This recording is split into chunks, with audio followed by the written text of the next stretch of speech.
ముఖ్యమంత్రి యనమల రేవంత్ రెడ్డి నీకు దమ్ముంటే మొగోనివైతే ఇంటున్నావా నీ భాషలనే అంటున్నా మొగోనివైతే సెక్యూరిటీ లేకుండా పోలీసు బలగాలు లేకుండా ఒంటిగారా ఏ ఊరికంటే ఆ ఊరికి నిన్ను తీసుకుపోతా అగో ఏమైందే బాలన్న సీఎం సార్ను పట్టుకొని గట్లంటున్నావు అంటారా అన్నది నేను కాదు ఎవలంటారా ఇగో చూడుండ్రి అయ్యా తారక రామారావు సారు ఇక చెప్పుర్రి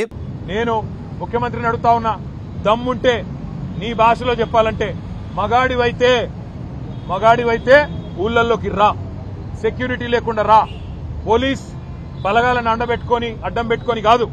బ్యాంక్ అధికారులను అడ్డం పెట్టుకొని కాదు వ్యవసాయ అధికారులను అడ్డం పెట్టుకొని కాదు మేము కూడా వస్తాం నువ్వు కూడా రా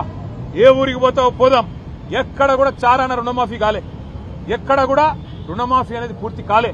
రైతులు ఇవాళ బగబగ మండుతా ఉన్నారు ఎక్కడన్నా కాంగ్రెస్ ఊళ్ళలోకి వస్తే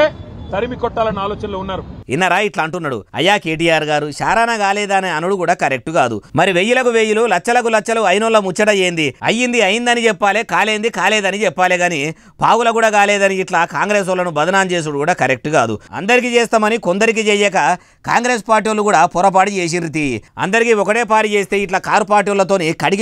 అడిగిపించుకునే కాడికి వచ్చునా ఆఖరికి కేటీఆర్ సారు ముఖ్యమంత్రి రేవంత్ సారు మొగతనం కూడా లెక్క పెట్టే కాడికి వచ్చే అయ్యా కేటీఆర్ సారు రేవంత్ రెడ్డి సార్ను మొగోనివైతే ఒంటిగా రమ్మంటున్నావు మరి మీ నాయన యాపాటి మొగోడు అయ్యి అంతమంది సెక్యూరిటీ పోలీసు బలగాల నడమ ప్రజల్లో తిరిగిండు తమరు యాపాటి మొగోడు అయి ఉండి మంత్రిగిరి ఎలుగబెట్టినప్పుడు బుగ్గగార్ల పోతుంటే సెక్యూరిటీని పెట్టుకొని పోలీసు బలగాల బందోబస్తు నడమ తిరిగి మీకు యాపాటి దమ్ముంటే యాపాటి మొగోళ్ళు అయితే అట్లా పోయినరు అంటారు ఈ ముచ్చటిన్నోళ్ళు